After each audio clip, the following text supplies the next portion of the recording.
All your devices will vibrate.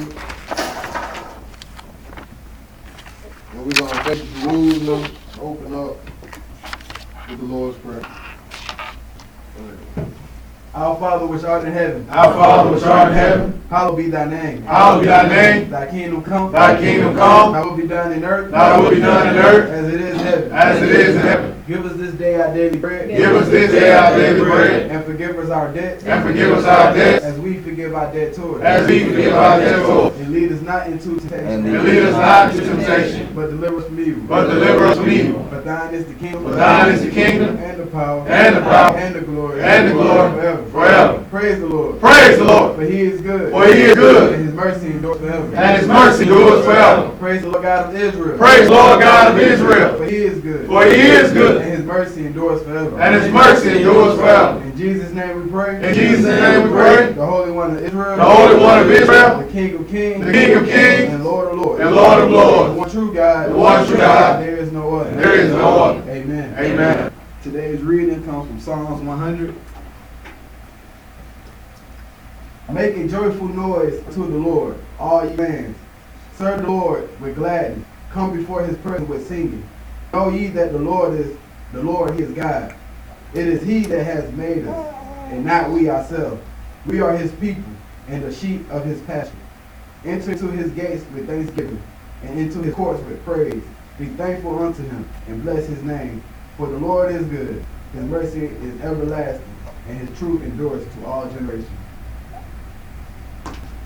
May the Lord add a blessing to the reading, hearing, and doing his word. In Jesus' name we pray. Amen. Amen.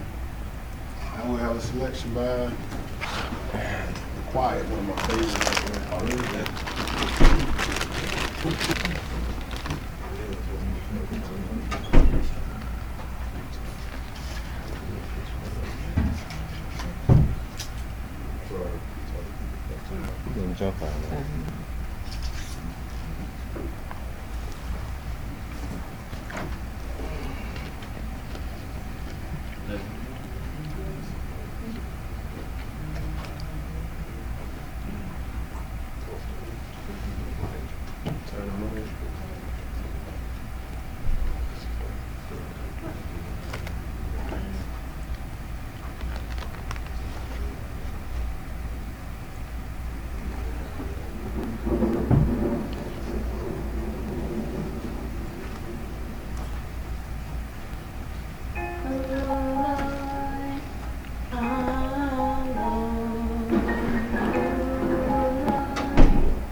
Don't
come out.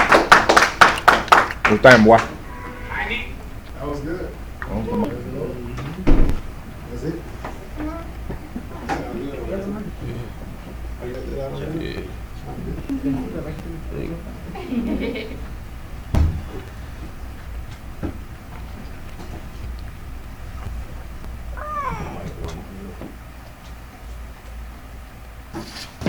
I'd like that to say peace and blessings to those that are gathered here on the Lord's Sabbath day. It's definitely always a blessing to be amongst the living. It's always a blessing.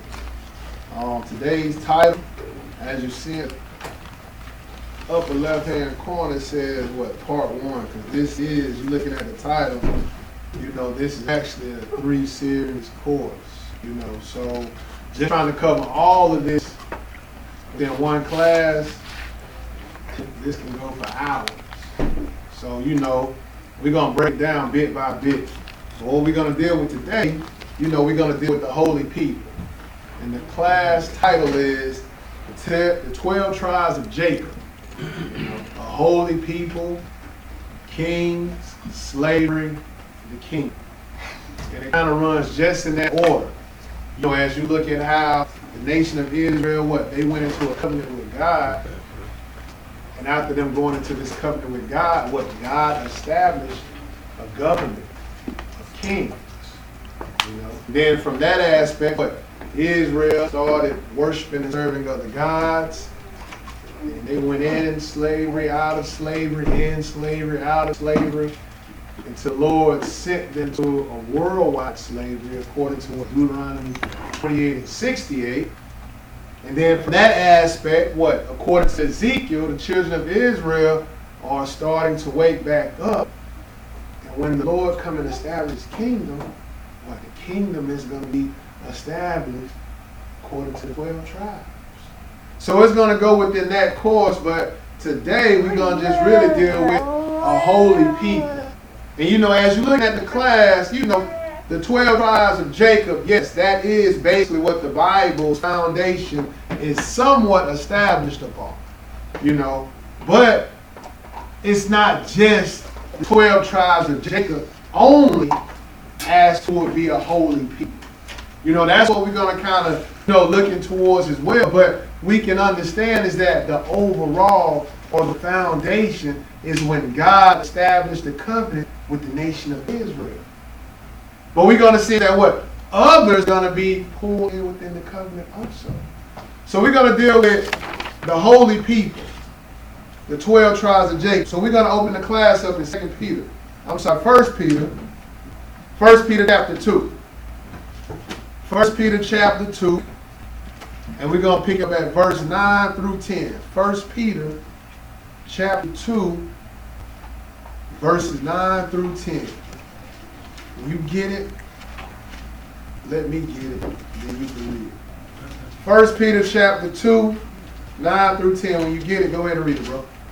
But ye are a chosen generation. Go ahead. A royal priesthood, a holy nation, a peculiar people. So a peculiar people. You know, it says what? You are a chosen generation. So understanding is that what? God chose this nation. And by him choosing this nation, what? He said that you are a royal priesthood. Then it also said what? A holy nation. A peculiar people. That means you are set aside or you are precious to the Lord.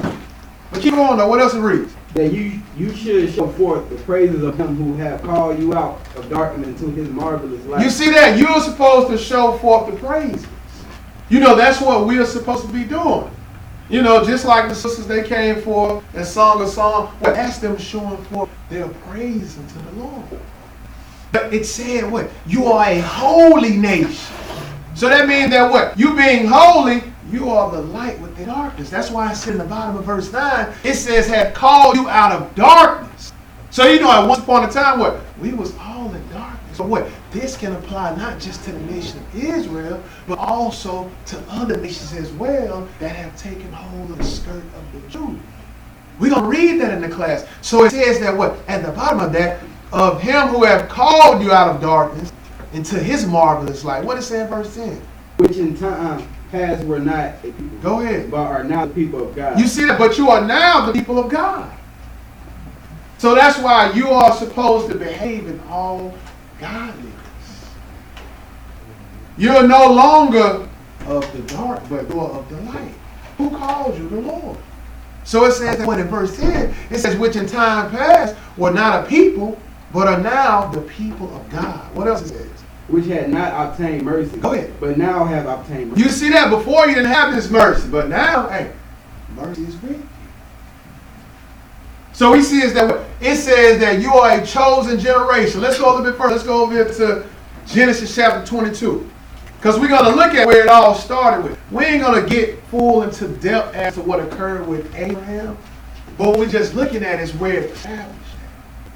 See, the covenant, you know, it was established with Abram before he became Abraham. So when the covenant was established with Abram, then that's when the Lord changed them to Abraham and said, what? You're going to be a father of many nations. So that's what we're going to read in this Genesis chapter 22. But again, we're not going to go into the deep basis as to, you know, how the covenant was established with Abraham. We're just looking at the parcel of the title. The 12 tribes of Jacob, they came out of Abraham. And we're going to read is that what? God established this covenant with Abraham. Genesis 22, pick it up at verse 1 through 2. Go ahead and read it, bro. And it came to pass after these things that God did tempt Abraham. Go ahead. And unto him, Abraham. And he said, Behold, here I am. Verse 2. And he said, Take now thy son, thine only son. He Isaac. said, thy only son Isaac. See, at this time, what? Abraham had another son called Ishmael. So what God is doing is what? He is looking at covenant as to who it's going to be established with after Abraham. Because he clearly said what? Your only son Isaac. So he's tempting Abraham with his only son Isaac. How is he tempting? Go ahead. Whom thou lovest, and get thee into the land of Moriah, and offer him there for a burnt offering upon one of the mountains which I will tell thee. This is how he's being tempted. His own son is to be offered as a sacrifice unto God. So you know, Abraham, what? He pleased the Lord because he didn't even waver. You know, he went with the plan. All right, God, I'm going to take my son up and offer him to you as a sacrifice. So this is kind of how what? Abraham won God over. So skip down to 15 and read that. Because you can go in between and read the full detail of the conversation, how it all played out. But this is what we came here for. 15, go ahead, bro. And the angel of the Lord called unto Abraham out of the heavens of the second time. Go ahead. And said, By myself have I sworn, said the Lord, for because thou hast done this thing, and hast not withheld thy son, thy only son. You see, God is speaking through the mouth of the angel, and he's saying what? I have sworn, saith the Lord, because thou hast done this thing. What? You did not hold your only son. What it says in verse 16. I'm sorry, 17. And in blessing I will bless thee. Go ahead. And multiplying I will multiply thy seed as the star of the heavens. Keep reading. And as the sand which is upon the seashore. And thy seed shall possess the gate of his enemies. So the seed of Abraham, what? You're going to possess gates of thy enemy. But what it say in verse 8? And 18. Go ahead. And in thy seed shall all the nations of the earth be blessed. The Bible said all nations, right? So in Abraham's seed, all the nations are going to be blessed. That's why we see the title, the 12 tribes of Jacob, and we dealing with what? The holy people. So we see is that what? It says, through Abraham's seed shall all the nations of the earth be blessed. Well, how's that going to occur? No, we're going to look at it, but we just saying is that the Lord spoke through the mouth of Moses, because what? He's the one that's writing this, pertaining to what occurred with Abraham. Mm-hmm. And what? He said, through Abraham's seed shall all the nations of the earth be blessed, because thou hast obeyed my voice. So this is why what? How Abraham won over God, or went into this covenant with God, is because what? Throughout the trials and temptations that Abraham went through, he didn't waver not once. He stayed the course. So we see is that what? The Lord said all nations are going to be blessed. Let's go over to Exodus 4 now. Exodus chapter 4. And this is how we get to the 12 tribes. We get to the 12 tribes based upon what? Faithful Abraham. This is how we get to the 12 tribes. Because what? God said, hey, your only son. Understanding is that what? He had an older son named Ishmael. But nah, God was establishing this thing through Isaac. And then it was going to be passed to Jacob. Let's look at this Exodus chapter 4. And we're going to pick it up at verses 21 through 23. Exodus chapter 4, 21 through 23. Did you get it? Go ahead and prophesy. And the Lord said unto Moses, when thou goest to return into Egypt, see that thou do all those wonders before Pharaoh, Go ahead. which I have put in thy hand. Keep reading. But I will harden his heart, that he shall not let the people go. Verse 22. And thou shalt say unto Pharaoh, thus said the Lord, Israel is my son, even my firstborn. So even my firstborn, we see that what? Isaac was Abraham's only son. But now we see is that what? The Lord is saying the nation of Israel is his firstborn. What does it say in verse 23 though? And I say unto thee, let my son go, that he may serve me. So, God is talking to Moses, hey, convey this message to Pharaoh. You need to let my firstborn go so he can serve me. Keep going. What else is it? And it came to pass by the way in the end, that the Lord met him and sought to kill him. Let's go over here to Exodus chapter 7 now. That the Lord's for to kill Moses, he ain't circumcised his son. Let's go look at this Exodus chapter 7. And we're going to read one verse here. Exodus 7. Because he sees that what? God has told Moses to let Pharaoh know that, hey, Israel is my firstborn, my only son.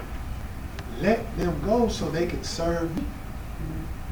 So the Lord whooped down the nation of Egypt with plagues, and Pharaoh thrust the nation of Israel up out of the land. So now let's look at this Exodus chapter 7, and I think I missed out a verse. I know I got verse 1 on there. But let's read verse 1, and I'll let you know what we need to add. Exodus chapter 7, pick it up at verse 1. Go ahead and read it. And the Lord said unto Moses, see, I have made thee a God to Pharaoh. So I didn't miss anything out. So it says what? The Lord said unto Moses, see, I have made thee a God to Pharaoh. What else says? And Aaron, thy brother, shall be thy prophet. So Aaron is going to be the prophet. Moses is a God to Pharaoh. Now he's not a God like the Most High God, but he's going to be practicing doing all these miracles before Pharaoh, and he's going to be looked upon as a God. But this is all being associated with the God of Israel. So we see that what? Moses is going to be set up as a God. Pharaoh and Aaron is going to be set up as a prophet. Let's go over here to Exodus 13 now. So we're just looking at the trend and just seeing how, as to what we saw in 1 Peter chapter 2, it said what? The nation of Israel was going to be a chosen nation. A priesthood, a peculiar people, a holy people. So we just looking at it as like what? God isn't using just any old body to, be a God to Pharaoh. or a prophet unto Pharaoh. Nah. He's using this nation that he went into this covenant with. We're going to see that in the class. We're just looking at how this 12 tribe of Jacob, how they are set to be a peculiar people in the eyes of God. So by us being a peculiar people in the eyes of God, we're going to be a peculiar people in the eyes of the people. See, the whole objective for the 12 tribes of Jacob is to turn all of the daughters and sons of Adam and Eve back to God. That's the whole game. It's not just Israel bringing in Israel. No, we are supposed to be bringing in all of the sons and daughters. That's out of the seed of Ham, out of the seed of Japheth. Even other nations that are out of Shem, we supposed to still be turning them back unto God. Because we are a peculiar people. We are supposed to be darkness, but light. So we see is that God isn't just using any people to deal with his business. Nah, he is using this nation of people to show forth his praises. That's what we saw in 1 Peter chapter 2. You're supposed to be show forth in the praises of the Lord. So let's look at this Exodus 13. Exodus 13, and we're going to read verses 1 through 2. Exodus 13, 1 through 2. When you get it, go ahead and read it, bro. And the Lord spake unto Moses, saying, Sanctify unto me all the firstborn, whatsoever openeth the womb among the children of Israel, both of man and of beast, it is mine. You see that? It is mine. Or belongs unto God. That's why you look at the tribe of Levi, how they was chosen, how they was established. What we just saw is that Moses is a Levite, Aaron is a Levite. One of them was going to be a god in the eyes of Pharaoh. The other one was a prophet. So God ran with that, hey, this is my Levitical priesthood. So now we see that in verse 2, the Lord said sanctify the firstborn, whether it be beast or child.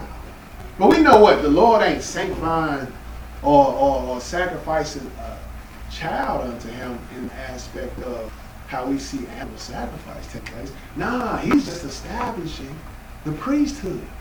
That's what's going on right here. So it says in the bottom of verse 2, it says, whatsoever opened the womb among the children of Israel, both of man and beast, it is mine. Skip down to 13. Skip down to 13 and read that. In every firstling of an ass thou shalt redeem with a lamb. Go ahead. And if thou wilt not redeem it, then thou shalt break his neck. So that's talking about the beast, but what the Lord said about the firstborn of man. Go ahead. And all firstborn of man among thy children shalt thou redeem. So that's going to be redeemed unto the Lord. The firstborn of man among the children. That's going to be redeemed unto God, because as you look at the book of Levi, you see how Levi was set up. These were a holy people. You go and look at Exodus 30. They were a holy people. They had particular garments that they wore. They had different type of ceremonies that they dealt with, servicing the Lord, taking care of his business. So we see is that in the bottom of 13 it says, and all the firstborn of man among the children shall thou redeem. Let's go over to Exodus 19 now. Exodus 19. We're going to pick it up at verses 3 through 6. Exodus 19, 3 through 6. When you get it, go ahead and read it, bro. And Moses went up unto God, and the Lord called unto him of the mountain, saying, Thus shalt thou say to the house of Jacob, and tell the children of Israel, Go ahead. Ye have seen what I did unto the Egyptians, and how I bare you on eagle wings, and brought you unto myself. So we saw this in Genesis 22, not this verse, but we saw is that how God went into the covenant with Abraham. So now we looking at the covenant being established from Abraham to Isaac unto Jacob, and now unto the 12 tribes. See, this is when the nation came out as a nation. Before this, it was just per individual. But now when we see this Exodus 19, we're going to see how God established the covenant. And then not only that, they already came out through the Red Sea. So now when they came out through the Red Sea, that was the nation of Israel being baptized as a nation. And then from this point, they came unto God and entered into the covenant. You can go and read that in Ezekiel 16. But we see is that now, God said in verse 4, he said Ye have seen what I did unto the Egyptians, and how I bare you on eagle's wings, and brought you unto myself. What it say in verse 5? Now therefore, if ye will obey my voice indeed, and keep my covenant, Go ahead. then ye shall be a peculiar treasure unto me above all people, for all the earth is mine. So you're going to be a peculiar treasure above all people. What it say in verse 6? And ye shall be unto me a kingdom of priests, You see that? A kingdom of priests. What else? and a holy nation. A holy nation. So you're not going to be just a kingdom of priests one to another. Nah, you're going to be a kingdom of priests unto all nations. So we see is that what it says, a holy nation, and what else? These are the words which thou shalt speak unto the children of Israel. Keep on. And Moses came called for That's it on that. Let's go over to Deuteronomy 33. Let's go to Deuteronomy 33 because what? God just said you're going to be a kingdom of priests, a holy nation. But what we saw is that the Lord brought the nation of Israel unto himself. So let's look at this Deuteronomy 23 and let's see how these commandments came down from the Lord. So you got to understand, like all of this, you know, you dealing with God, you're dealing with holiness. That's what you're dealing with. That's why we're going to read in the dietary law how it is critical for you not to pollute your body or your temple, which is your mind. You want to pollute your body with abominable food. Because if you're supposed to be, you know, a small light trying to be like God, then how are you going to defile yourself with something that's an abomination? Nah, it all is holy. You dealing with things of God, it is all of holiness.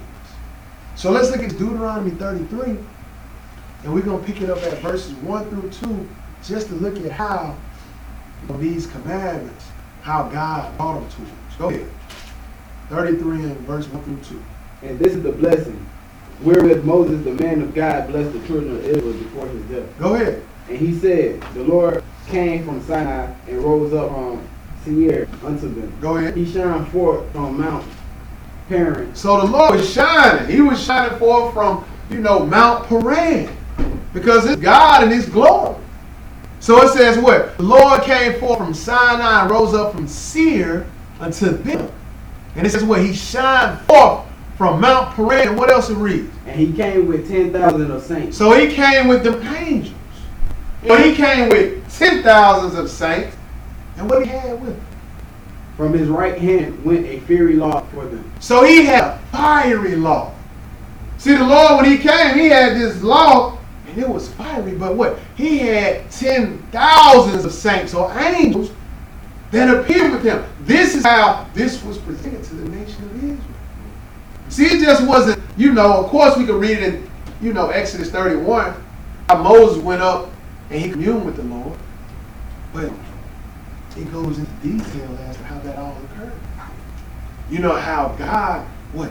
He came with 10,000s of saints and he had a fiery law in his right hand. That's how it was given to the nation. Let's go over to Deuteronomy chapter 4 now. Deuteronomy chapter 4. Deuteronomy chapter 4, and we're going to pick it up at, hold on, we're going to ask somebody.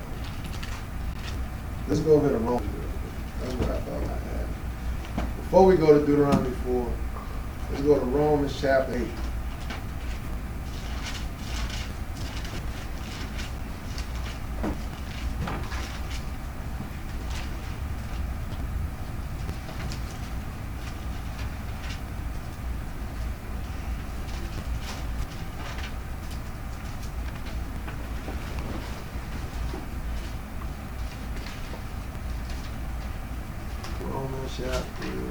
Romans chapter 7. Romans chapter 7, we're going to read one verse.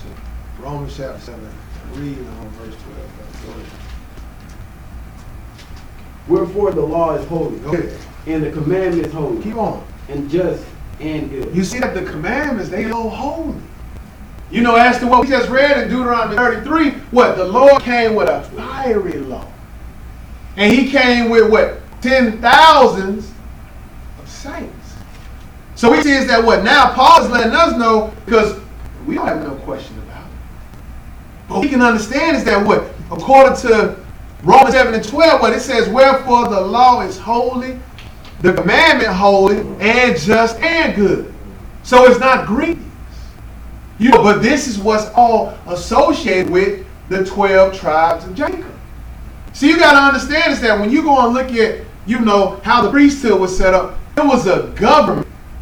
And the government was set up based upon these commandments. See, it wasn't you marrying and putting away and you marrying another. Nah. Especially if it was for putting away for no cause. That wasn't the case. Or, you stealing from your brother deceitfully. Like, none of that was going about within inside of this government that God had established. Because every T was crossed, every I was dotted. Letting you know it's that like nothing was slipping through the cracks when it was dealing with God. But it was based upon these commandments. So that's why it says in verse 12, wherefore the law is holy, because it is holy. It came from God. A fiery law, and he came with these angels. It says commandments holy and just and good. Now let's go back over here to Deuteronomy chapter 4 now.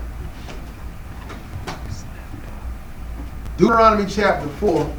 Because you being a peculiar treasure, like the people are supposed to be looking at you as a peculiar treasure. Meaning that you are something different. You more precious than a ruby. Or you more precious than a diamond. You are more peculiar than that. But you are to be that by the way you behave and operate within this holiness that God has put upon you. So Deuteronomy chapter 4, and we're going to pick it up at verse 1. And we're going to skip Deuteronomy chapter 4 and pick it up at verse 1. Go ahead and read, bro. Now therefore hearken, O Israel, unto the statutes and unto the judgments, which I teach you, for to do them, that ye may live and go in and possess the land which the Lord God of your fathers giveth you. So as you understand how we're going about looking at this class, we're going to get to the other nations and nothing isn't going to change. See, God isn't just God over the nation of Israel. God is over all nations. But the order is how God established the covenant with the nation of Israel pertaining to how he went in this covenant with Abraham. So nothing has changed when we get to looking at how the other nations, are to get the same common salvation as to we are. Nothing has changed. So what we're looking at how the Lord is establishing his holiness dealing with this people. So we see is that it says, now therefore hearken, O Israel, unto the statutes and unto judgments, which I teach you for to do them, that ye may live and go in and possess the land which the Lord God of your fathers give you. Skip down to 4 and read that. But ye that did cleave unto the Lord your God are alive, every one of you this day. Verse 5. Behold, I have taught you statutes and judgments, even as the Lord my God commanded me, that ye should do so in the land whither ye go to possess it. Verse 6. Keep therefore and do them, for this is your wisdom and your understanding in the sight of the nations. You said this is your wisdom and understanding in the sight of the nations. See, when the nations look at you, they're going to understand that, this is a wise and understanding people. That's how they're going to look at you guys, because you are the peculiar treasure. See, you got to realize this is how and what I think is in Proverbs chapter 30 is that it says, those that are able to win souls are wise pertaining to their fruits. Mm-hmm.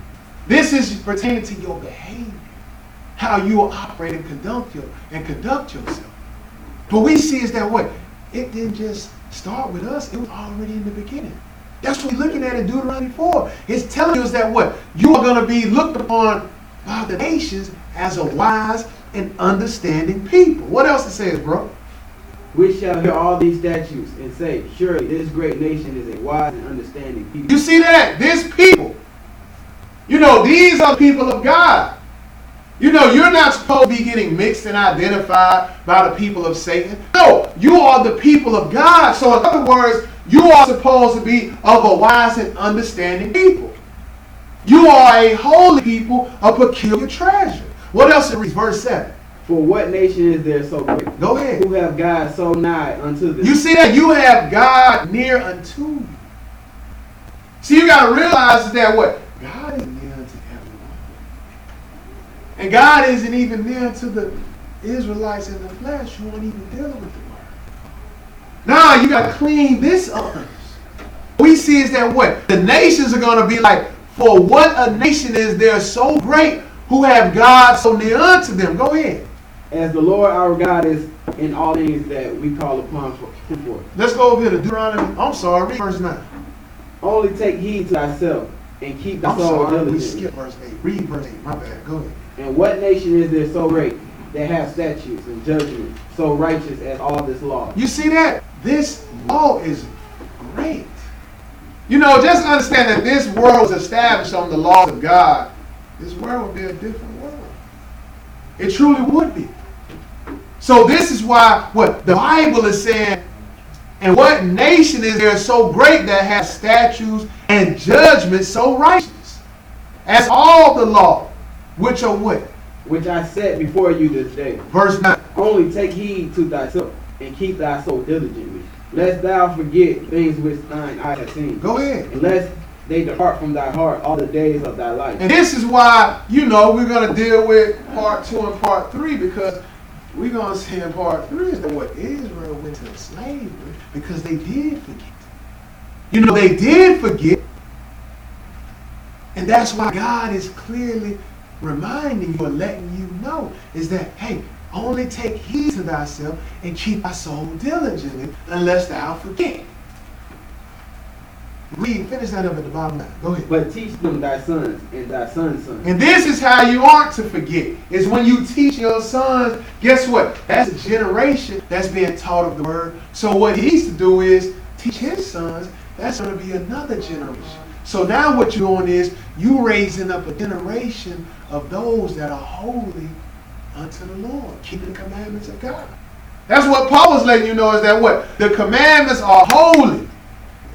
Paul, he lets you know they're not grievous. So we see that what the Bible is saying, but teach them thy sons and thy sons' sons. Let's go over to Deuteronomy chapter 7. Deuteronomy chapter 7. And we're going to pick it up at 6 through 11. Deuteronomy chapter 7, 6 through 11. Nothing is going to change. It's all going to remain the same. You know, when you're dealing with the other nations, what? They coming up under this commonwealth. That's what this is. This is the commonwealth that the nations have to come up under. It don't just be, it's not just fitting for the Israelite. No, it's for all nations. So we see is that what? God established through the nation of Israel. We're going to see inside of the class that is now going to be established through the nation of Israel unto all nations as well. That's what the Lord said in Genesis 22, right? All right, so let's get this Deuteronomy chapter 7. Deuteronomy chapter 7, pick it up at verses 6 through 11. Go ahead, bro. But thou art a holy people unto the Lord thy God. You see that? You're a holy people unto the Lord thy God. What does it read? The Lord thy God hath chosen thee to be a special people unto himself. Go ahead. Above all people that are upon the face of the earth. You see that? You are chosen above all people.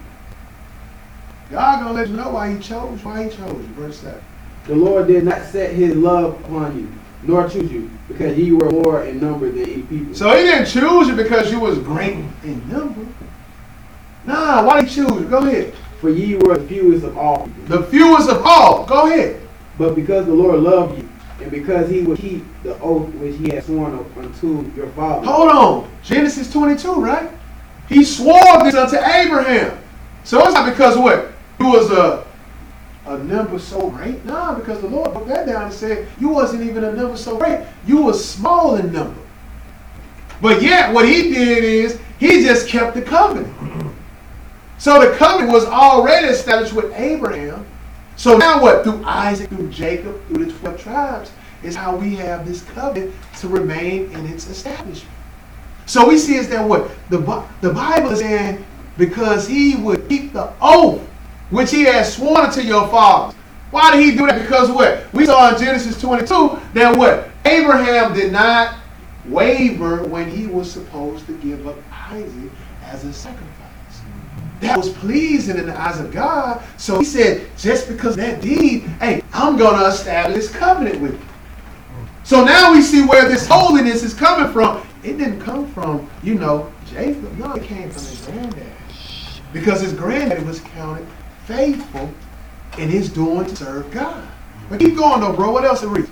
Hath the Lord brought you out with a mighty hand, and redeemed you out of the house of bondmen, from the hand of Pharaoh, king of Egypt? Verse 9. Know therefore that the Lord thy God, he is God, Go ahead. the faithful God, keeping covenant and mercy with them that love him and keep his commandments, to 1,000 generations. To 1,000 generations. That's why in that Deuteronomy chapter 4, it's letting you know, it's that what? You're supposed to train your son, then he's supposed to train his son, and that's how you're going to get that 1,000 generations, because what? They keeping the commandments of God. But they keeping this holy commandment that was given a fiery law with 10,000 of saints or angels. This is how this law was presented. Even Paul knew that what? It was a holy law. He knew this, so this is why you see this holiness upon his people. So God is saying what? In the bottom of verse 9, he said that love him and keep his commandments to 1,000 generations. Let's read verse 10 now. Go ahead. And repayeth them that hate him to their face. You see that? He's going to repay them that hate him to his face. Go ahead. To their face. Go ahead. To destroy them. He will not be slack to him that hated him. Go ahead. He will repay him to his face. Verse 11. Thou shalt therefore keep the commandments and the statutes and the judgments, which I commend thee this day to do them. Let's go over here to Deuteronomy, Leviticus chapter 11. Leviticus chapter 11. And we're going to pick up at, we're going to add. I was doing this at 2 o'clock in the morning, man. So, Praise the Lord. I got damn, so it was stuff I was thinking about when we was riding down. But we're going to add, we're going to start at 11. And we're going to start at 10. Because, the introduction to the class is, I was speaking of how you're going to defile yourself with foods that are honorable in the eyes of God. And you're supposed to be holy. See, this is, taken away from your holiness, because if you doing it like this, you ain't holy to the Lord. The Lord gave you clean and unclean foods to eat. Mm-hmm. The unclean are not to be eaten, but the clean are to be eaten. Mm-hmm. He gave you a great amount of clean to eat, so you should have a problem with your entrees that you want to pick to dine and eat on. You shouldn't have a problem. So we better look at Leviticus chapter 11, and we're going to pick it up at verse 10. We ain't going to look at, those that are cloven footed, shoe the cub, and part of the hook. Nah, we're going to, because the Lord said they had to have all three in order for you to eat them. But we're going to see what the Lord said the same thing pertains to if they don't have fins and scales. Go ahead and read it, verse 10. In all that have not fins and scales in the seas and in the rivers, of all that move in the waters, and of any living thing which is in the water. Go ahead. They shall be an abomination unto you. You see that? They shall be an abomination unto you. Ain't that something? The Lord classified this as the same classification he give a man with another man. It's abomination. The Lord said he hate abomination. You can go and read that in Proverbs. Mm-hmm. But the Lord just said, hey, if it don't have fins and scales, you can't consume it, because it is an abomination. What does it say in verse 11? They shall be even an abomination unto you. Go ahead. Ye shall not eat of their flesh, but ye shall have their carcasses in abomination. You see that? You can eat the flesh because the carcass is abomination. Skip down to 44 and read it now, because what? He's supposed to be a holy people. Look at how the Lord ended the dietary. Look at how he capped it off. Leviticus 11, pick it up at 44 now. Go ahead. For I am the Lord your God. Go ahead. Ye shall therefore sanctify yourselves, and ye shall be holy. You see that? How are you to sanctify yourself if you are eating abominable foods? That's not the case. You are an abomination. But if you are to be holy unto the Lord, what? Sanctify, set yourself apart. Because what? He gave you a plethora of clean foods to eat. So we see is that what? In 44 it says, for I am the Lord your God, ye shall therefore sanctify yourselves, and ye shall be holy. Because what? For I am holy. You see that? For I am holy. Like we trying to get like God, so what? And we are supposed to be a small light. We supposed to be holy as well, right? Because the Lord is saying, He letting you know is that what? Sanctify yourselves, and ye shall be holy. For I am holy. What else it reads? Neither shall ye defile yourself with any manner of creeping things that creep upon the earth. 45. For I am the Lord that bringeth you up out of the land of Egypt to be your God. You see that? To be your God. See, we're going to get to the full conclusion of that when we get what? Revelation 21. That's not in the class. But when the Lord bring down New Jerusalem, what? That's going to be the conclusion of now God is with us. Because at that point, we have made a full transformation. But this is just an introduction of it. So we're looking at how what the Lord said to be your God, and what else? The bottom of 45. Ye shall therefore be holy, for I am holy. For I am holy. Read verse 46 for me. This is the law of the beast and of the fowl, and of every living creature that moveth in the waters, and of every creature that creepeth upon the earth. You see that the Lord capped off the dietary law with, guess what? Hey, in order for you to be holy, you can't defile yourself with these abominable foods. You can't. See how God is establishing this law or this government to establish holiness. That's what it's all about. What? We trying to be like God, so we trying to be this light in the midst of darkness. Guess what your light represents? It represents holiness. That's what it represents. So we see is that what? The 12 tribes of Jacob is a holy people. Let's go a bit further, Lord. Let's go a bit of 1 Peter now.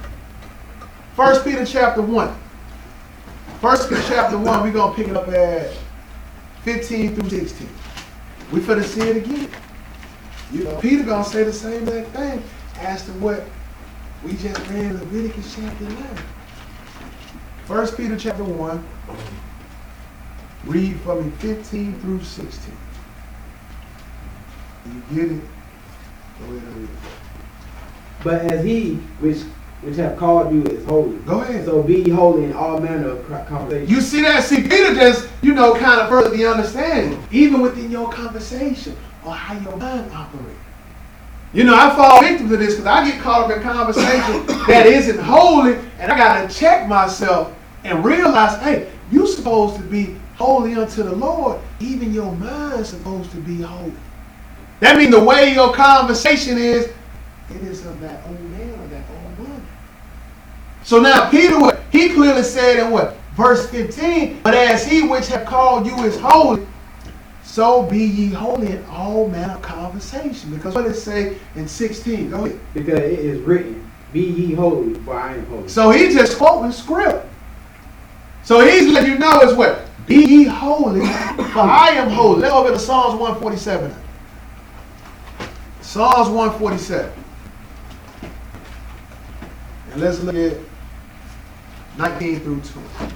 Psalms 147,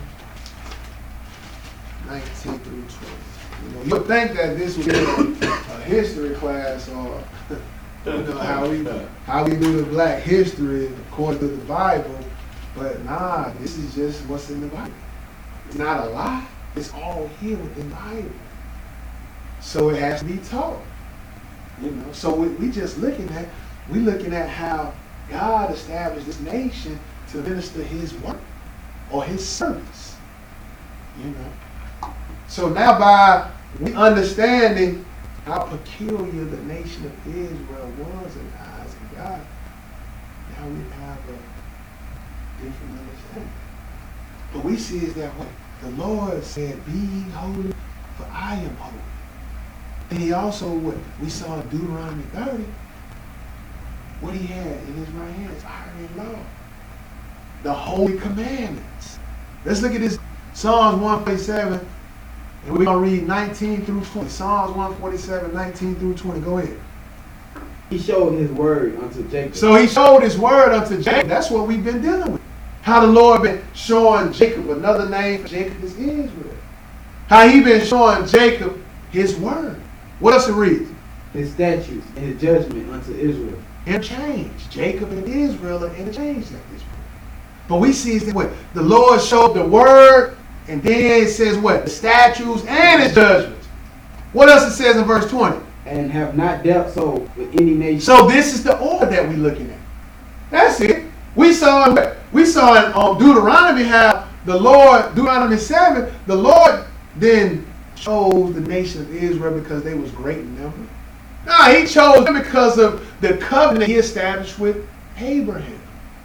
So it's not like, we just high-minded and we just this and that sitting up on clouds. Nah. Because God had went into a covenant with Abraham. So this is now how the nation of Israel has been shown what the statutes and his judgments. But it said in verse 20, he has not dealt so with any nation. Letting you know is that like if other nations are coming out of this order, they out of order. It's not in the order of God. So we see that what it says, he has not dealt so with any nation. And what else it says? And as for his judgments, they have not known them. They have not known them. Keep reading. Praise ye the Lord. You see that he used the nation to, it says in, I think, Romans, how he used a foolish nation to, make the wise the simple. That's what he did with the nation of Israel. Israel was beforehand a foolish nation. We still foolish today. But we see is that what? The Lord is clearly letting you know that he didn't dealt so with any nation. Just the 12 tribes, but we're going to see is that by him dealing with the 12 tribes, how they're supposed to bring in the nations. Because it's going to be what? Shiloh going to come out of the 12 tribes. And Shiloh is what? Talking about Jesus. He's going to come out of the 12 tribes. And now, being a light to the Gentiles is going to be pertaining to the Messiah or Jesus. Let's go over to Proverbs chapter 9. Proverbs chapter 9, we're going to read one verse. Proverbs 9 and verse 2.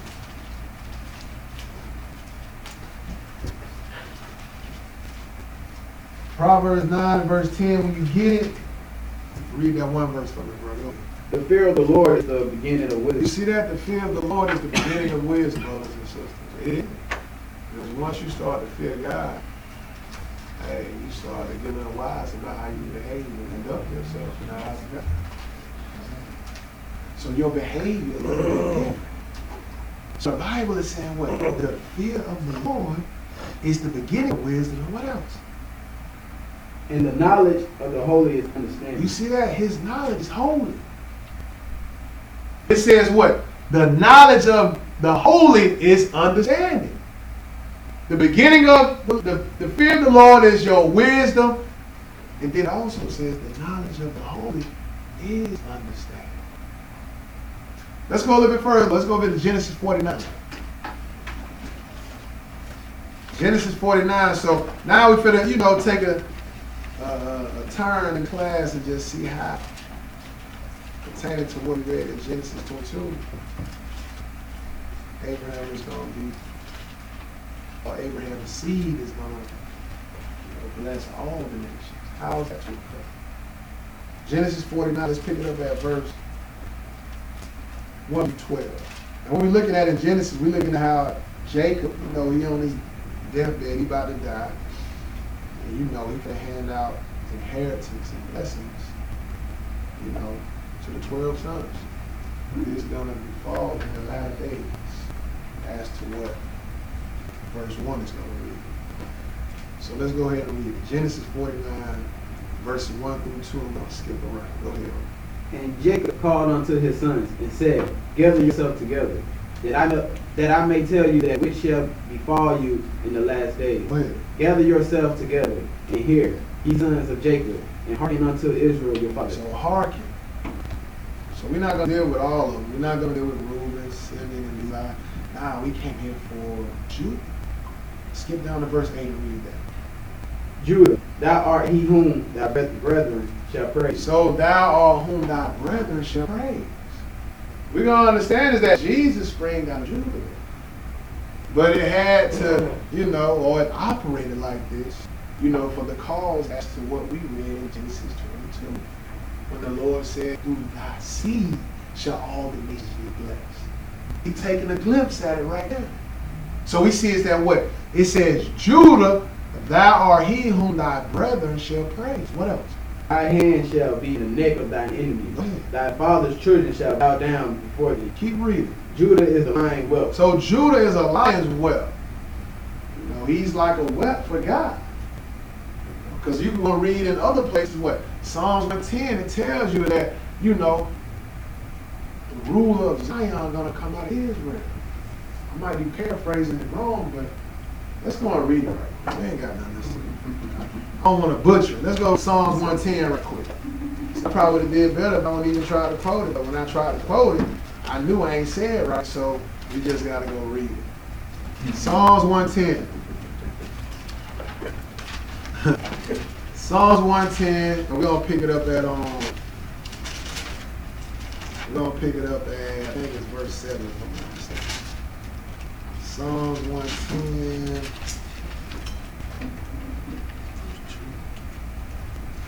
Yeah, verse 2. Yep. Go ahead. The Lord shall send the rod of thy strength out of Zion. Go ahead. Rule thou in the midst of thine enemies. That's talking about Jesus. So what? He's gonna, it says, the Lord shall send the rod of thy strength out of Zion. Rule thou in the midst of thy enemies. Now let's go back to Genesis 49, because in verse 9 it says what? Judah is the lion's whelp. What? It's like how we just read in Psalm 110 verse 2. You know, Jesus is the one that's gonna, you know, rule in Zion. So he's just like a lion's whelp. He's gonna be ruling on the behalf of the Father until he brings his kingdom to this earth. So we see that what? It says Judah is a lion's whelp. What else it reads? From the prey, my son, thou art gone up. Go ahead. He stooped down. He's couched as lion. Go ahead. As an old lion, who shall rouse him up. Rouse Rouse him him up. up. Verse 10. The scepter, The scepter. the scepter Mhm. shall not depart from Judah. Go ahead. Nor a lawgiver from between his feet. So the law ain't gonna depart from between his feet. What else it reads? Until Shiloh comes. Until Shiloh comes. You know, this talking about Jesus. Because what else it reads? And until him shall the gathering of the people be. You see that? Until him shall the gathering of the people be. You know, because what? The people are going to be gathered. This can go to the tabernacles. This can go to how he's going to be a light unto the Gentiles. Let's go somewhere right quick. I'm sorry. Let's go to Micah chapter 5 right quick. This ain't no handout. You can add it. It just be coming on mine. You know, I don't know why it didn't come on mine last night, but hey, you're doing it right now. Micah chapter 5. My bad. Micah chapter 10. Is it a Micah? No. Hold on one second. Nah, it ain't. Hold on one second. We good. We good.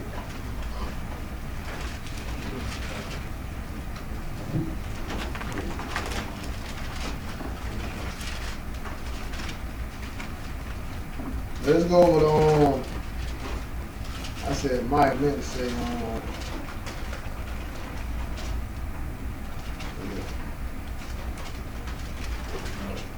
on for a second.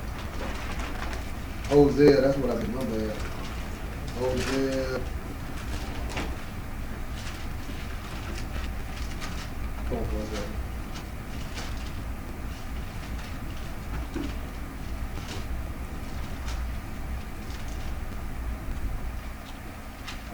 I meant to say Micah chapter 4. I don't know what's it. Micah chapter 4.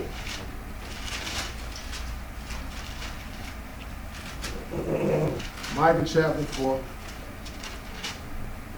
Go ahead and start at verse 1. Go ahead and read that. And we're looking at Micah 4, and we just saw what in Genesis 49. What it said in Genesis 49. You can hold your finger at Micah. I go back and read Genesis 49.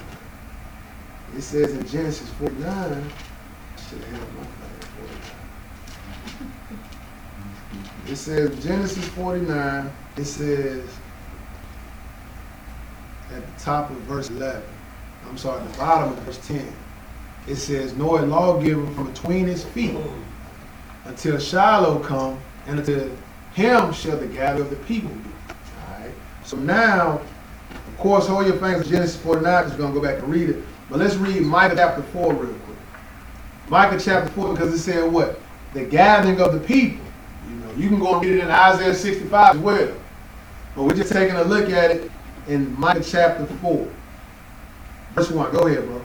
But in the last days it shall come to pass that the mountain of the house of the Lord shall be established in the top of the mountains, and it shall be exalted above the hills. Go ahead. People shall flow unto it. So people are going to flow to it. What else it reads? Verse 2. And many nations shall come and say, come, and let us go up to the mountain of the Lord, and to the house of the God of Jacob. You see that? To the house of the God of Jacob.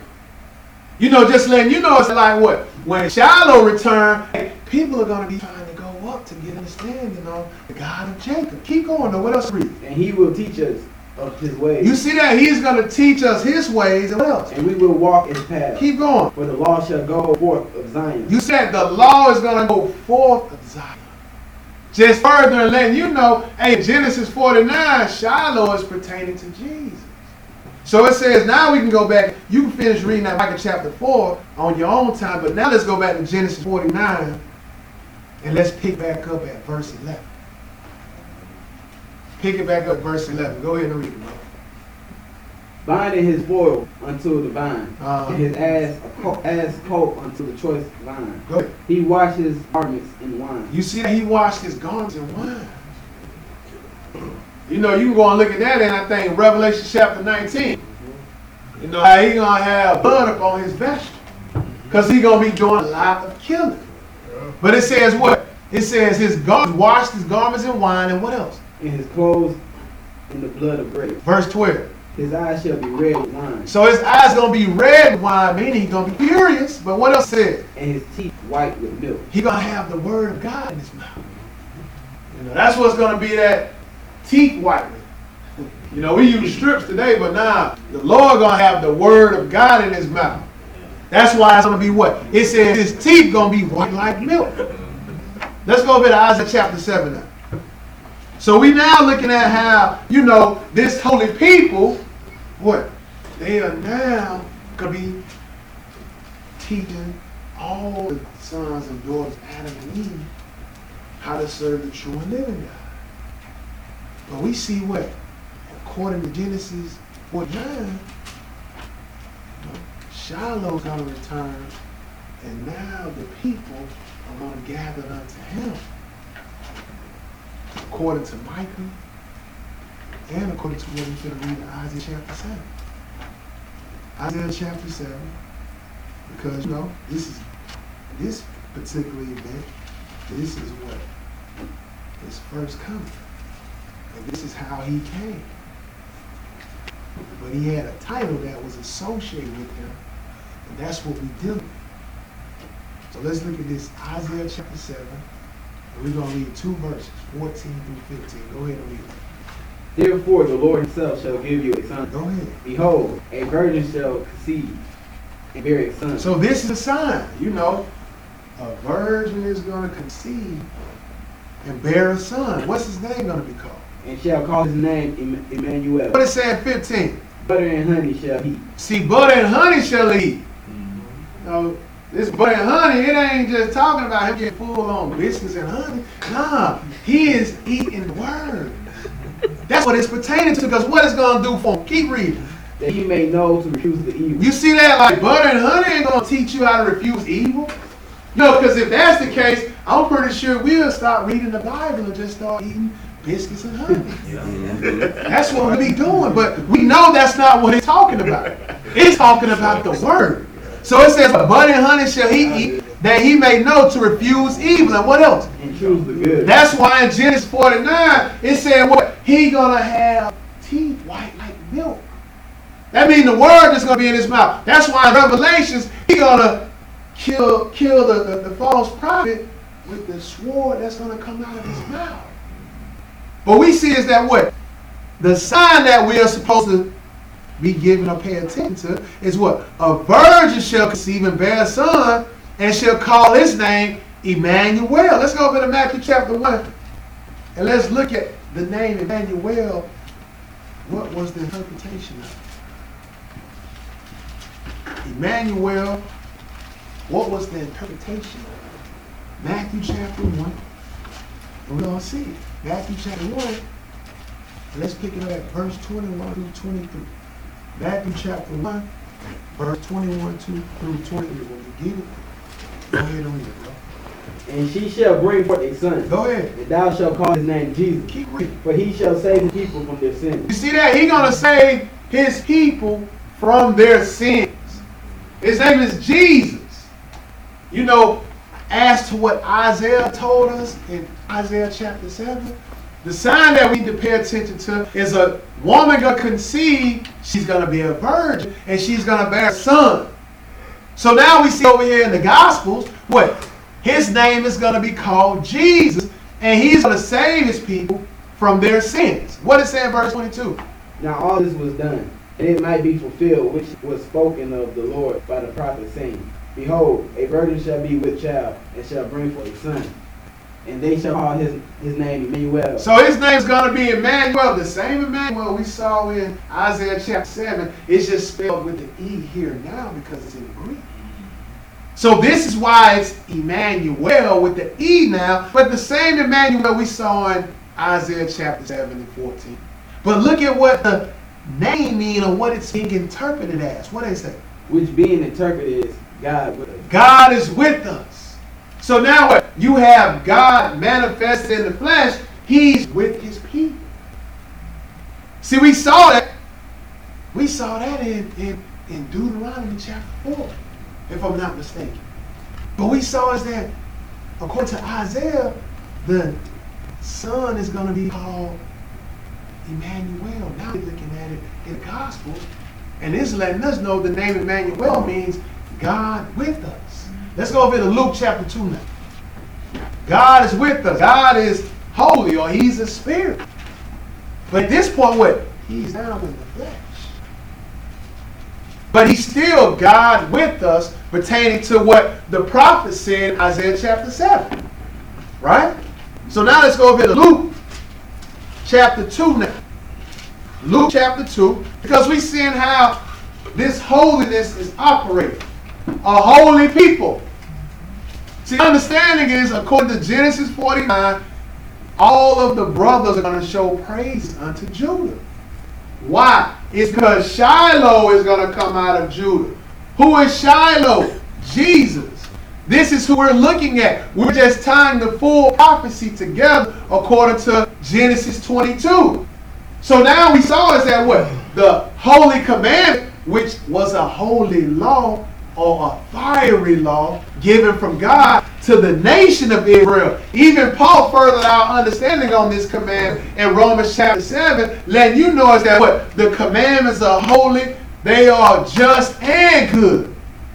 So understanding that, now what? The same holy law that we ought to deal with, the other nations have to deal with it also. So we saw is that what? Jesus was born, and now what is God with us? Let's look at this Luke chapter 2, and let's see what Simeon saw when he held the baby Jesus. Luke 2, and let's pick it up at 21 through 23. When you get it, go ahead and read it, bro. And when 8 days were accomplished for the circumcision of the child, his name was called Jesus, which was so named of the angel before he was conceived in the womb. You see that? He was already named there before he was conceived. But we see is that what? Even Jesus, they dealt with the law of circumcision. They was dealing with that. So after 8 days were accomplished for the circumcision of the child, his name was called Jesus, which was so named of the angel before he was conceived in the womb. What's that 22? And when the days of her purification according to the law of Moses. You see that? Even the woman, after having a male child, she had to be set apart for, I don't remember however many days, because we just be having babies. So I know my wife, she gonna have a young girl, and she gonna, I think, have to be set apart for 3 months. Mm-hmm. But they are still keeping these same laws. That's why what it said in verse 22. And when the days of purification according to the law of Moses was accomplished, what it says? They brought him to Jerusalem to present him to the Lord. To present him unto the Lord. Hold on. Didn't we just read that in Exodus 13 as to how what? The Lord said that all males, beast and child, they are going to be of the Lord. What? We looking at it right here pertaining to Jesus. What? They brought him to Jerusalem to present him unto the Lord. Keep going though. What else to read, bro? As it is written in the law. As it is written what? As it's written in the law of the Lord. Go ahead. Every male that openeth the womb shall be called holy to the Lord. You see that? Every male. You know, not to just be pushing aside the female, but every male, because what? The male is going to further the gospel. You know, it's going to be given unto the male, and he's going to continue to, what? Raise up a holy people in the name of the Lord. That's going to be the case. What else are we, bro? And to offer a sacrifice according to that which is said in the law of the Lord, a pair of turtle doves or 2 young pigeons. Get down to 26 and read that. And it was revealed unto him by the Holy Ghost that he should not see death before he had seen the Lord Christ. You see that? Simeon is the one who's not going to see death. You read what? Verse 25, it'll let you know. But Simeon isn't going to see death until he have seen the Lord's Christ. That's the anointed. Because what it says in 27. And he came by the Spirit into the temple. And when parents brought in child Jesus to do for him after the custom of the law. Go ahead. Then took he him up in his arms and blessed God and said, Verse 29. Lord, now let thou thy servant depart in peace according to thy word. Because what? For my eyes have seen thy You salvation. see that? My eyes have seen thy salvation. Now that's God with us. You know, I've seen God manifested in the flesh. This is the one that Matthew was talking about, who was going to deliver his people from their sins. So what? Simeon saw it, and he said, now I can depart in peace because I've seen your salvation. Let's go over to John 4 and read one verse here. John 4 and 22. We're going to read one verse because it's going to fit perfectly. It's going to make so much sense. You know, when Jesus made this statement. John 4, read that one verse, 22. Go ahead, bro. Ye worship, ye know not what. Go ahead. We know what we worship, for salvation is of the Jews. You see that? Salvation is of the Jews. Like, this is your salvation. Simeon was holding the salvation in his hand. You know, Jews will make up the 12 tribes because what? They are a holy people. So this is why what? According to Genesis 49, it is pertaining to Judah as being the Jew. But overall, the whole 12 tribes fit up under the title Jew. Because what? According to the title, they are a holy people. So we see that Jesus said, hey, you know what, woman at the well? You know not what you worship. Because salvation is of the Jew. Let's go over to Zechariah chapter 8 now. Zechariah chapter 8. And we're going to pick it up at 20 through 23. Zechariah chapter 8. Because we're going to get to the point where we can see now how in Jeremiah, how now the light being unto the Gentiles. Because we saw it.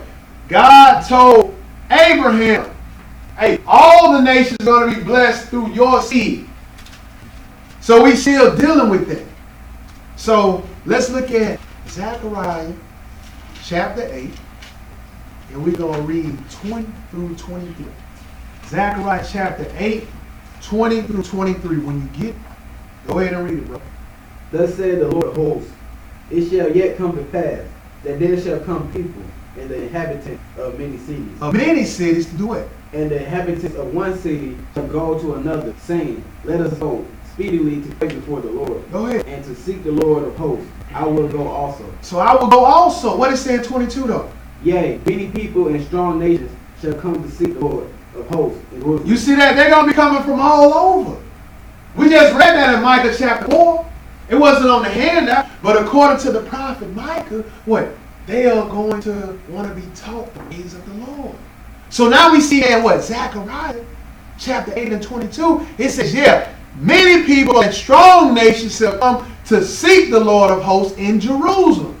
What else it reads, bro? And to pray before the Lord. Go ahead. Thus said the Lord of hosts, in those days it shall come to pass, that 10 men shall take hold out of all languages of the nation. Go ahead. Even shall take hold of the skirts of him that is a Jew. That is a Jew. He's going to take hold of the skirt of the Jew. What we just saw Jesus say according to John 4:22, this is your salvation. It is of the Jews. So now, this is something that's going to occur in the latter days. So in the latter days, people are going to start waking up and going to start understanding is that, hey, this is the Lord's people. We got to take hold of them so we can get this salvation that's coming from them. So we see that what? It says, thus saith the Lord of hosts, in those days shall come to pass that 10 men shall take hold out of all languages of nations, even shall take hold of the skirt of him that is a Jew, and what else? Saying, we will go with you. Go ahead. For we have heard that God is with you. You see that? God is with you. Emmanuel. God is with you, so we can understand is that what? The salvation is of this holy people. But this is just pertaining to not just nation of Israel. This is pertaining to all nations. Because what it said strong nations and many people are going to seek the Lord. Let's go a little bit further though. Let's go over here to Romans now. Romans chapter 3. Because we can understand what? According to Deuteronomy 33, the Lord came with a fiery law. But inside of that law, what? He had a dietary law. He had the answers, because that's what we've been reading in Romans chapter 3. He had the answers, or the oracles. All of it falls up under oracles because what? It is all given from God. But he gave it to the nation of Israel. That's what we saw at Psalms 137. He said, I have not dealt so with any nation. So we just looking at the order. The order is Israel is the Lord's chosen nation, a holy priesthood. But guess what? Other nations can get the same kind of salvation. We're going to read that. You know, we're not pro-black. Nah, we are pro-salvation. Mm-hmm. You know, that's what we are about. And guess what? Anybody can get it, but they got to be taught the ways of God. How do they do that? Coming up into this commonwealth, being taught by the Jew. The Jew is what? The so-called Negro scattered in worldwide captivity. But what? The so-called Negro got to change up his way of thinking. Not just the Negro himself can have this salvation. No, he got to be renewed with knowledge. But the order is given to him first, though. So we see is that what? According to Zechariah 8, all nations are going to grab hold of the skirt that is of the Jew because they know that God is with his people. So now let's look at this Romans chapter 3 pertaining to Paul. Because Paul, he in the land of Rome.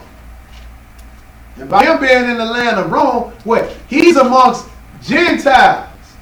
European white folks. And he's letting them know this. Romans chapter 3, pick it up at verse 1 and 2. Go ahead, bro.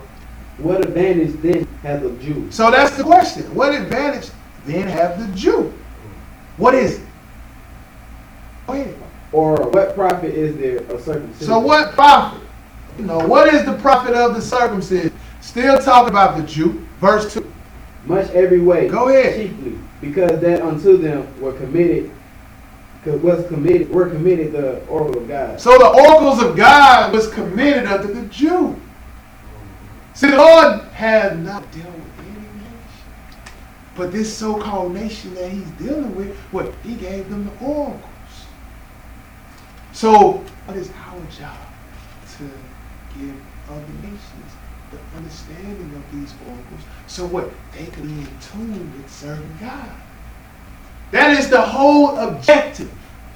To turn all of the sons and daughters of Adam and Eve back into the true and living God. But we see that what? The oracles was given unto the Jew. Let's go a little bit further. Now let's go to Romans chapter 11. Let's go to Romans chapter 11 because, Christ died. What did he do? He allowed salvation to be granted for all nations. Now, before he died, you still had nations cleaving to the nation of Israel. But before Christ came, there was an everlasting life on the table. Now he came with everlasting life. He came with something far more greater than just keeping the law. He came with the climax of keeping the law. Because what? If you continue to keep his law, you're going to continue to keep it, and then it's going to take you into everlasting life. Because what? If you keeping his commandments, you keeping the testimony of Jesus. Because what? He's the one that gave you the law. So according to John 14 and 15, hey, if you love him, you're going to keep his commandments. Or you're going to do what he told you to do. So now let's look at it over in Romans chapter 11, and let's see now how all nations are going to be blessed through the seed of Abraham. Let's look at it. Romans chapter 11, let's pick it up at verse 1 through 2. And we're going to skip around. Go ahead, bro. I say then, have God cast away his people? Go ahead. God forbid. Keep reading. For I also am an Israelite, of the seed of Abraham, of the tribe of Benjamin. So Abraham has a seed, which is the Benjamites. They came out of Abraham. Yeah, they came out of his grandson Jacob, but Benjamin came out of Abraham, or out of Jacob, if you want to be technical. But what we're looking at all letting you know is that what? He's an Israelite.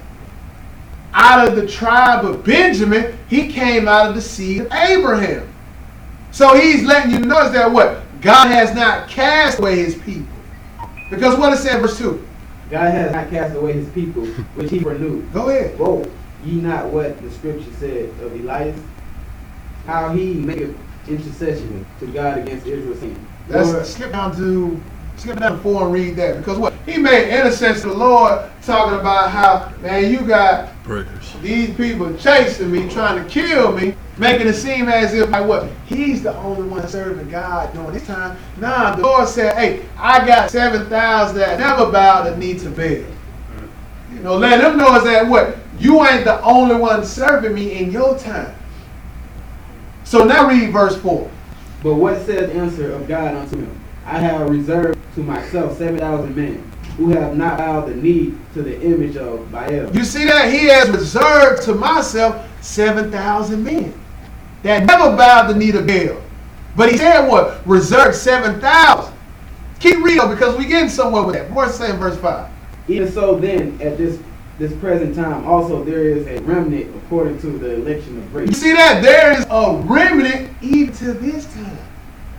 Letting you know is that, like what? In the days of Elijah, he letting him know is that, look here, I had 7,000 in your time. But guess what? He said in verse 5, even so then at this present time also there's a remnant according to the elect that has not bowed the knee to the image of Baal. What else it reads? Verse 6. And if by grace, then it is no more works. Otherwise, grace is no more grace. But if it be a works, then it is no more grace. Go ahead. Otherwise, work is no more work. Letting you know is that, like what? This grace that you received, it wasn't you doing it by keeping the commandments. Nah, you didn't get this by it. Nah, you got this because what? It was love given up Father.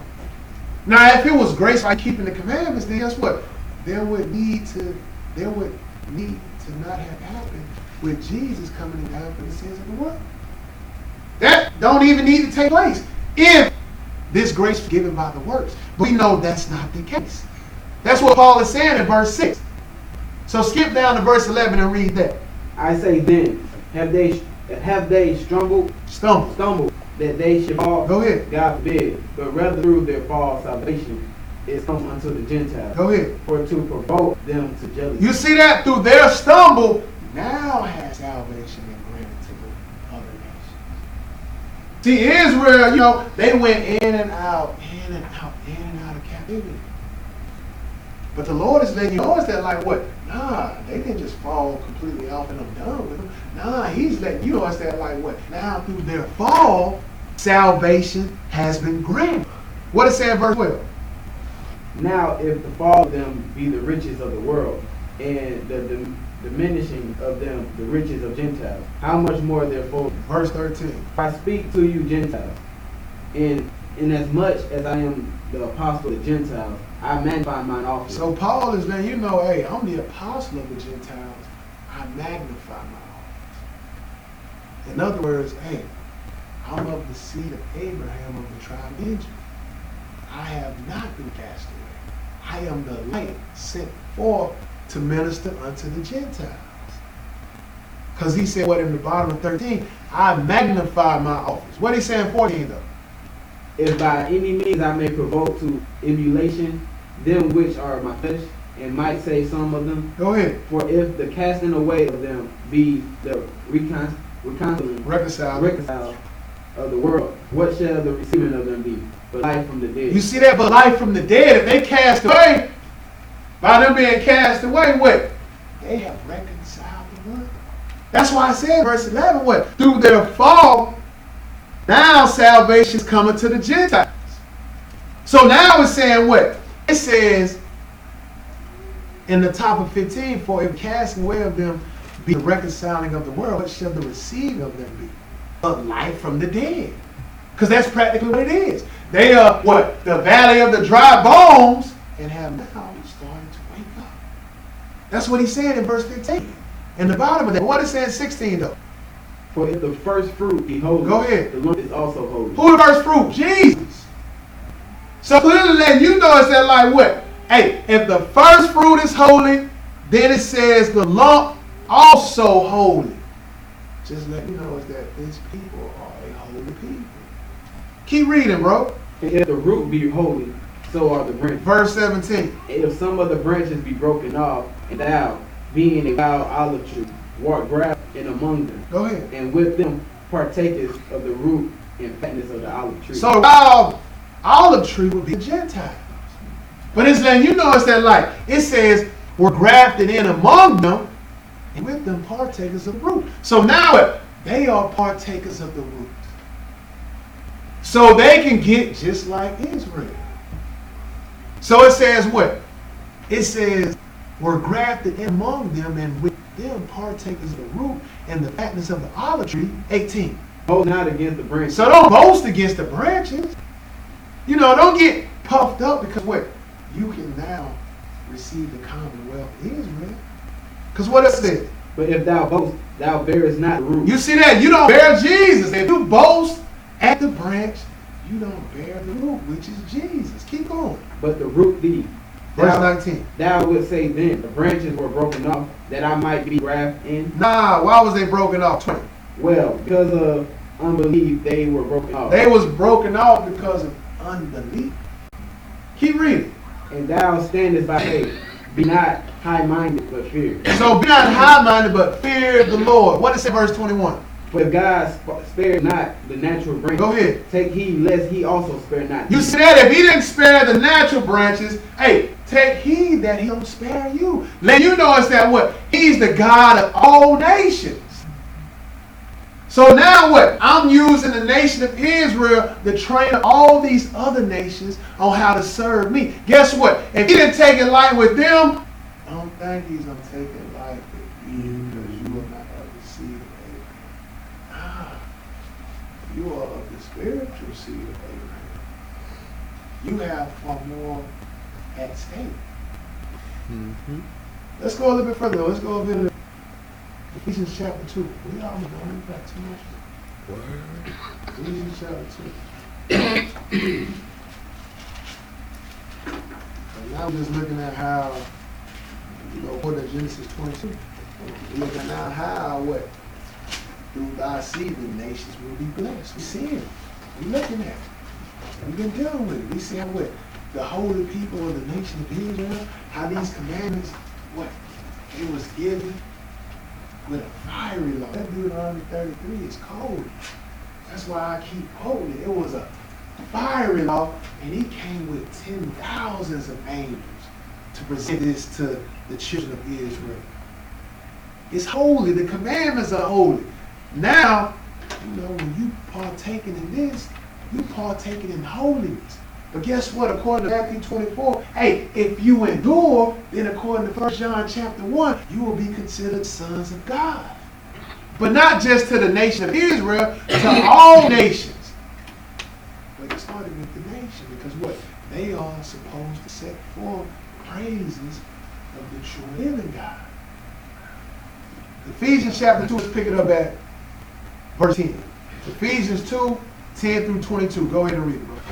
For we are his workmanship, created in Christ Jesus unto good works, Go ahead. which God hath before ordained that we should walk in them. You see that? We should walk in them. What? These good works. Because what? We are the workmanship of Christ. What it say in verse 7 though? Wherefore remember that ye being in time past Gentiles in the flesh. So times past Gentiles in the flesh. It's very clear. You have purple people eaters, they'll come here and they'll try to say that this is talking about Israel being Gentiles in the mind. Israel never been considered Gentiles. Never. This is pertaining to Gentiles in the flesh. Why? It's because it says it. Time past Gentiles in the flesh. What else it reads? Who are called uncircumcision Go ahead. by that which is called the circumcision. You see that? You was called uncircumcision by the circumcision. Who? Israel would be the circumcision. So how do you squeeze that? Saying that this is talking about Israel of a Gentile mind. How, when it clearly is talking about two nations in verse 11? It's talking about the uncircumcision being called that by the circumcision in the flesh made by hands. What is saying 12 though? That at that time ye were without Christ, being aliens from the commonwealth of Israel. You see that? They was aliens. The Gentiles of other nations, they was aliens from the commonwealth of Israel. But what now? And strangers from the covenant of promise, Go ahead. having no hope, and without God in the world. You see that? They had no hope. Because what 13 reads?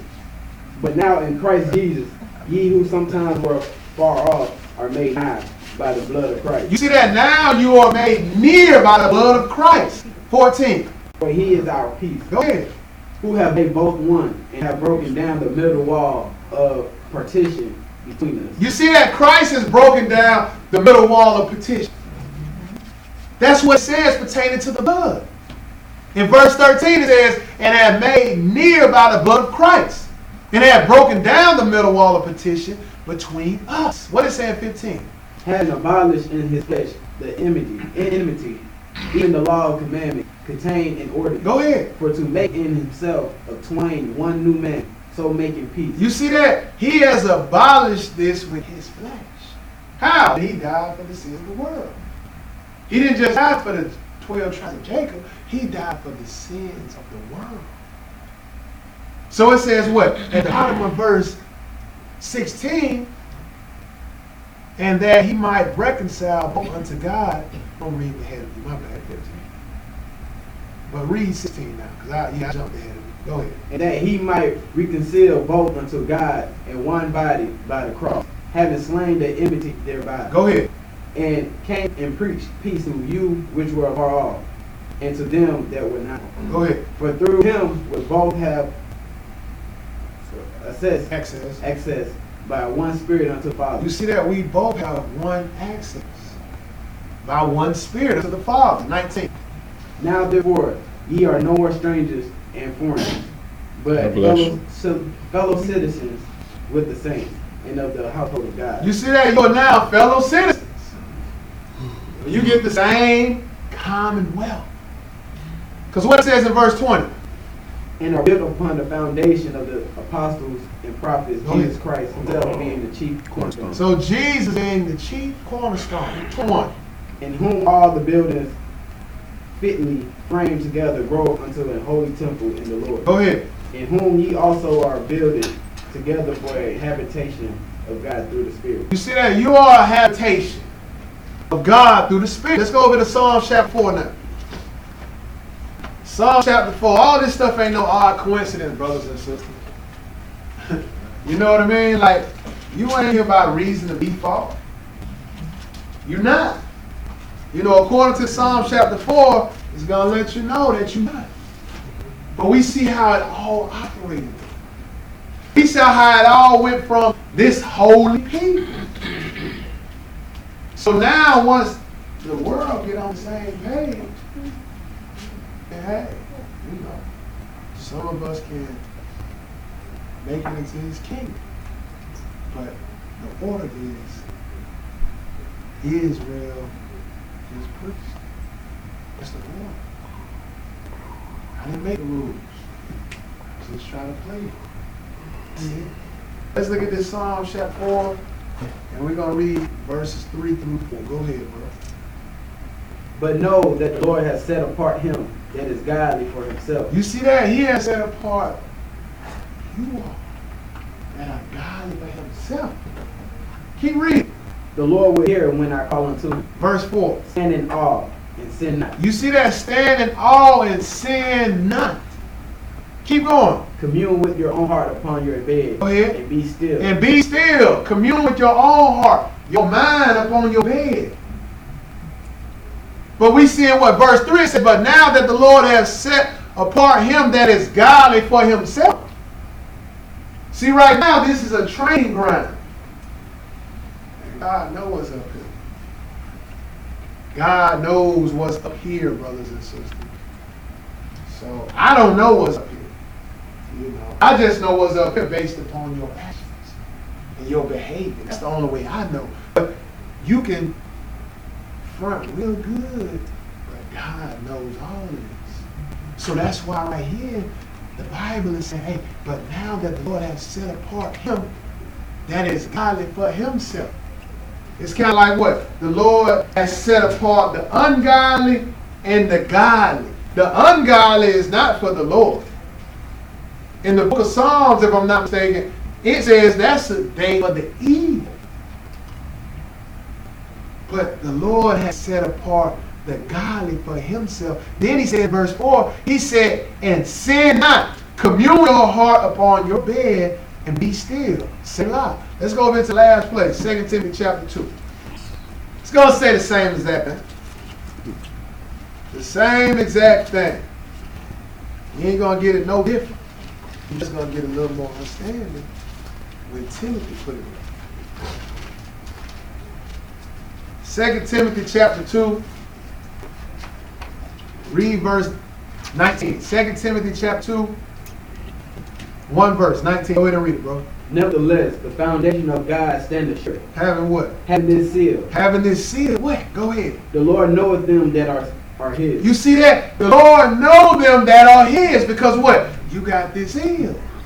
See, we just saw what Psalm chapter 4 said. What? You supposed to lie up on your bed with your heart and mind. Your heart and mind is your mind thinking the ways of God. Now, I paraphrased it wrong, you know. But it says with your heart upon your bed. That's what it said in Psalm chapter 4, verse 4. So we see now right here what it says that what? Having the seal. Because the Lord know them that are his. And what else reads? And let everyone that nameth the name of Christ depart from iniquity. You see that? Depart from iniquity if you are naming the name of Christ.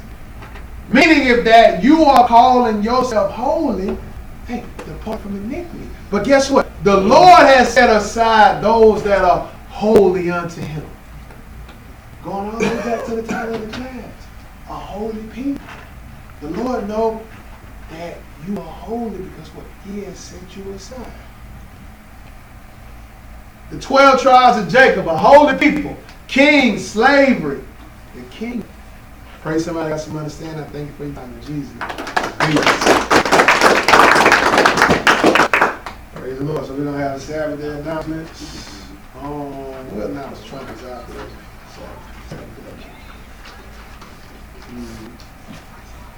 Go ahead. Our prayer is that the eyes of your understanding were enlightened by today's lesson. DVDs and CDs of the lesson are available. Please place your order in the offering box along with your donation. Pick up your DVD, CD up at the podium next Saturday.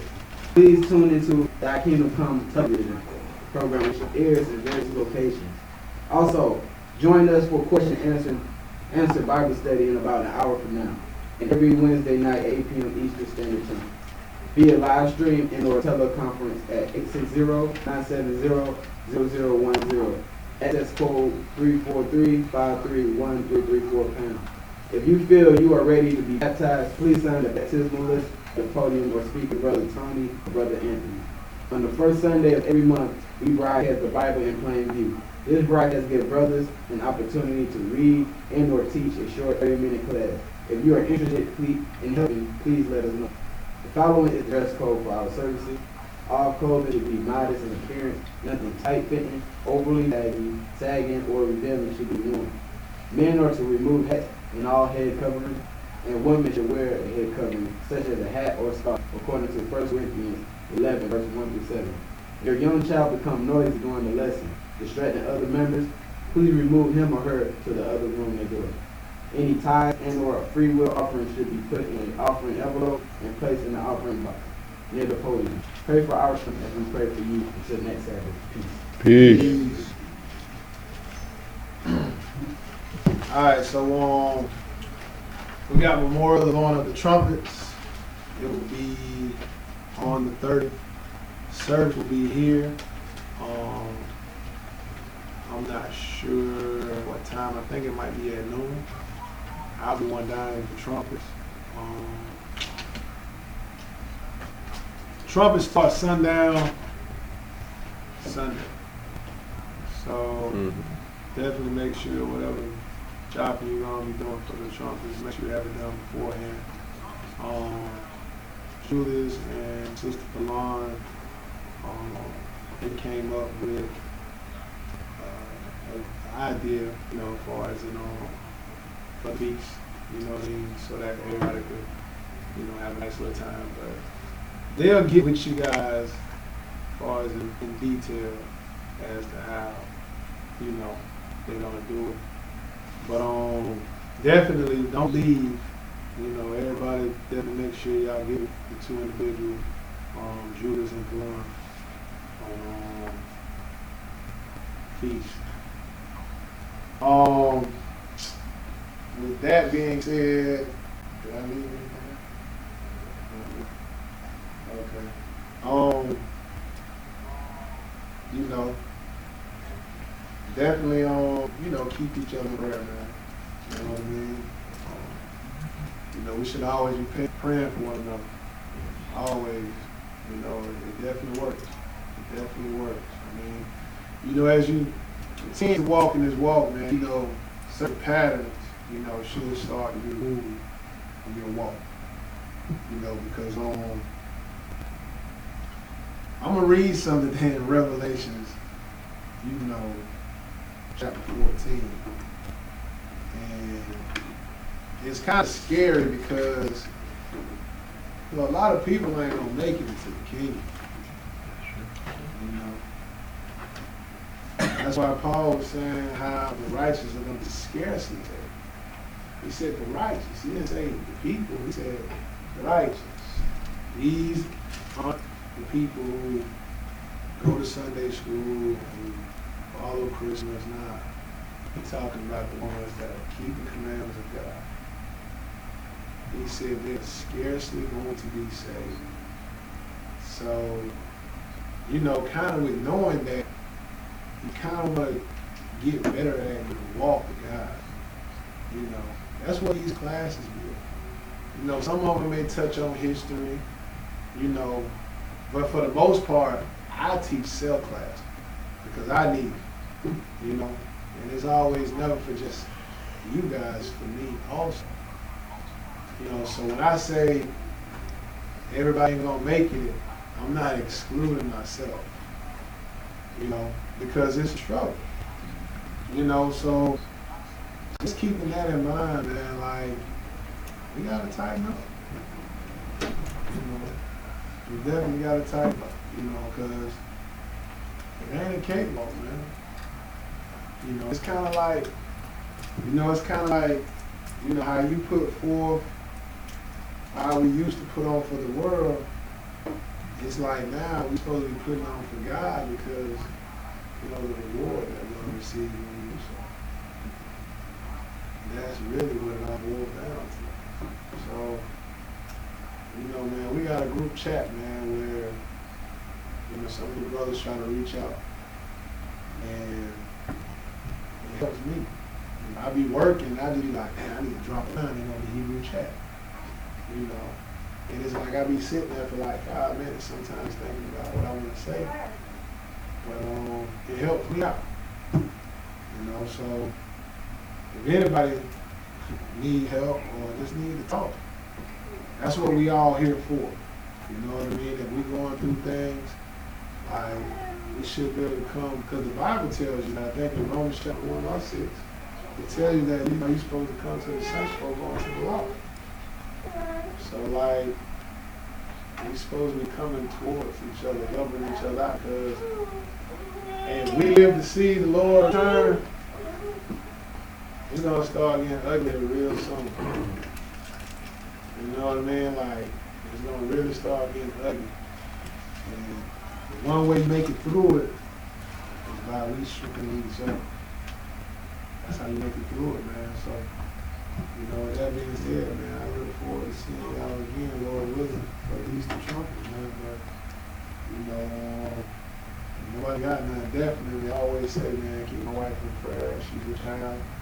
She on her last limb, so, she telling me don't stop. When we come back home, we come back straight home because, she just right at the door, of having a baby. So, y'all definitely keep us in prayer. And we always definitely keep you guys in prayer. So, nobody ain't got nothing to say, man. We're going to face Jerusalem, close out, and we'll be back in about 45 minutes. Not an hour. We'll be back probably 30 minutes. We'll be back in 30 minutes. Q&A.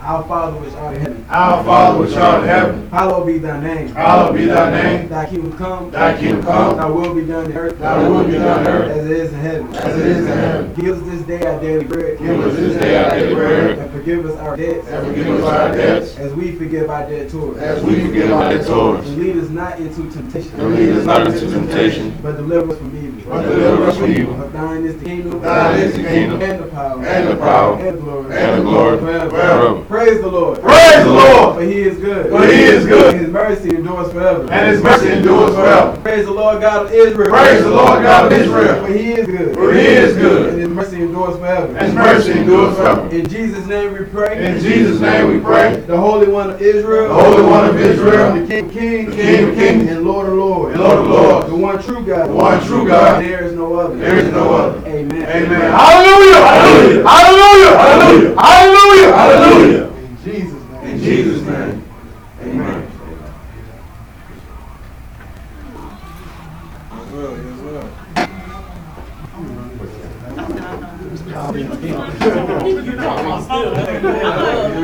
Finally got to your phone. Look, that old age, that cold, that don't mean nothing. Oh, they don't mess with nobody. Yeah, because this show knows that we like, cold. Don't feel it today. Oh, yeah. I'll make you. Appreciate it, brother. Julius, go ahead and go. Okay, everybody. All right, y'all. Hold on. Hold on, I'm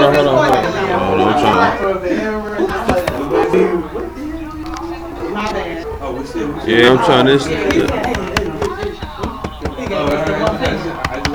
I'm sorry. Bro, what the hell?